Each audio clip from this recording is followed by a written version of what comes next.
before we put it on the lift, let's just see what it's like under the frunk. Ow. Hello everybody, welcome. I'm Jack, and today I'm going to be talking you through this 1977 air-cooled 911, which at £27,000 is extremely cheap. I'm going to be looking through it, trying to work out why it's so cheap, and then at the end, work out what bits need doing and how much money you need to put in to be happy with it as a sort of a running, working project.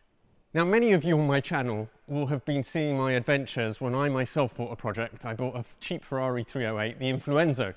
I think it's going to be interesting to see, would this potentially be a better project for me to have taken on than the Influenzo? Well, let's find out first by taking a good look around the car itself. And I have to say, at first glance, it actually looks really quite good. The paint is good. There are a few little bubbles in the usual places. They don't look too serious, but it's very nice. It would look very, very nice with a polish. Again, a few little bubbles there on the windscreen scuttle, which is pretty standard here, but on the actual inside, there is nothing in particular happening, so I don't think that's anything too serious. Again, all the wheel arches, actually, there's no sign of filler or anything, so these front wings are good, which is excellent because they are very expensive to replace. I think this roof has been, this targa top has been reupholstered at some point, but there's nothing major that jumps out at you from a quick initial walk around. Okay, next let's take a look at the interior, and these are some other points which are rust critical as well. And indeed here there is something that looks a bit more serious. You can see here, these sections are available, readily available, they're not expensive. Obviously there's going to be the labour on top, but I think that most of that, possibly from here downwards, would need to be replaced. It's slightly gone into the top of the sill there, so that would need sort of cutting out and patching as well, and slightly into that rear wing. But that's something that's really, really common in 911s of this era, and definitely not terminal. Apart from that, the interior actually looks lovely. Those seats have been reupholstered quite recently by the looks of it in tartan, which is period correct. These 911s, they're just the interiors, they just last so well. This has supposedly 170,000 miles on it. However, it's had an engine swap. We'll talk about that in a minute. But it all looks really, really good in here, I have to say. The interior really wouldn't need much doing at all. I alluded to this before. This doesn't have the original engine, which, yes, in a pristine car, matching numbers are important. In a cheap car like this, I think it's literally meaningless. Much more important is the condition of everything. Now, these originally came with the 2.7 lump, which only put out 175 horsepower. This is the 3-litre engine, and it came in two guises, 204 horsepower for the later SCs, or 195 for the earlier ones. Don't know which one this is, but either way, it's a really useful upgrade in torque and power. And I can tell you from experience, they just drive a lot better than the 2.7s. So personally, I definitely see that as a plus and not a minus. It all looks okay. This pipe here, which is for the heating system, is perished, but that's a 5-minute job and they're not expensive. Everything else looks complete and pretty straight.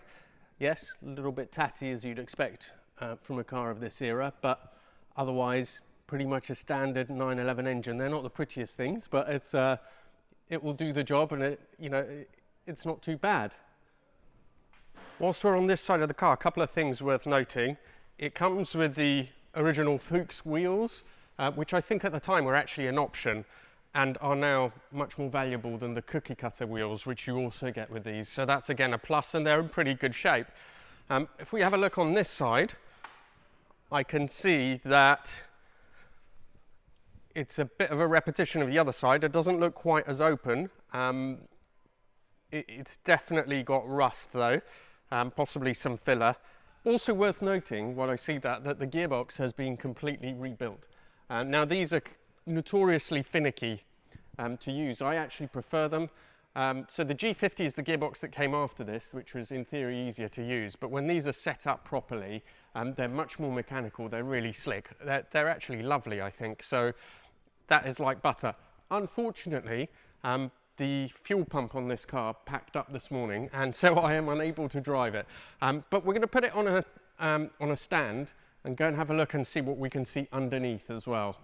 Before we put it on the lift, let's just see what it's like under the frunk. So, they tend to go on the inner wings here, and indeed I can see that this one has had a couple of patches, but they look relatively recent and pretty solid. On this side as well, there's evidence of a little bit of patching, but apart from that and otherwise, it looks pretty solid. Let's take a look underneath now, and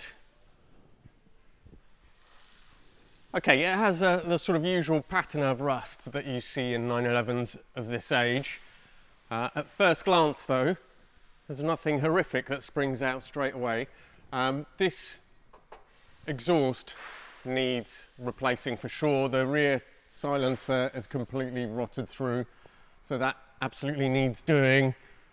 And to be honest, at this stage, the rest of it, more serviceable, but really is on the way out. So I think it's worth doing the whole thing. This heat exchanger looks fairly new. This one is totally gone as well, so at least one of the heat changers needs doing. There's a bit of oil leaking out, and that's certainly coming from this cam cover here. A major service, which this car definitely needs, would definitely sort that out as well. So that would be done as part of that.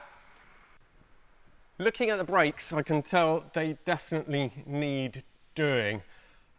These dust covers, I don't actually know what they're supposed to be for. I had them on my 964, they disintegrated, I took them off, never replaced them.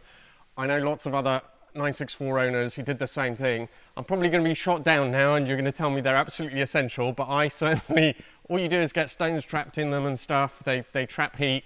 So I don't know why they're there, and I would just take them off on this personally, and I wouldn't replace them, but they are on the way, totally on the way out. I think the roll bar bushes here look quite perished, so they could definitely be replaced. Looking further down, the floor looks great. It hasn't been undersealed either, so you can see what's going on. The sills from underneath look really good. These cars weren't galvanised. The first ones were galvanised about a year after this, I think 78 or 79, and that was just the bottom section. And then the later cars in the early 80s were fully galvanised. But all looks pretty good really on the middle section of the car. Floor is great. The front similarly doesn't look too bad. There is some rust on this cross member, and it's been patched before. I would say it's not terrible. I would say again, just get it patched.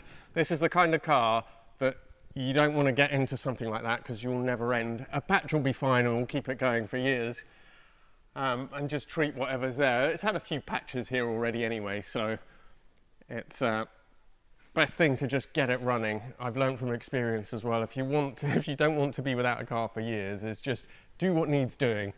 And don't start taking them back to bare metal or anything, because you'll never be finished. On this side as well, brakes, I think could do with, definitely on this side, definitely could do with being replaced. So I think brakes and discs all round, the exhaust, a little bit of patching up here, and a major service, obviously, to stop those oil leaks. But other than that, it looks pretty good. It's not too bad. So this car is available from my friend Philip Raby of Philip Raby Porsche. Philip was previously editor of Total 911, so he really knows Porsches, and I know him really well, and he's trustworthy. This car, it has to be emphasised, is being sold as a project with no warranty or anything like that. He's just taken it in part exchange. It's been sold as is, and he's been quite honest. There's a whole report here which goes into far more detail than I have about all the other little things around the place. But let's just talk about the essential work so that we could get this back on the road, completely usable, and attend to the main things. So first of all, there is that exhaust system.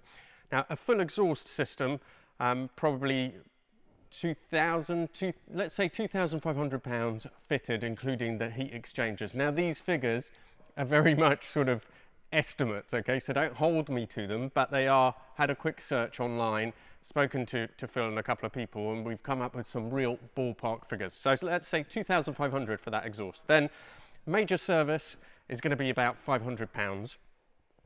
The fuel pump that needs to be replaced, that's going to be about £200.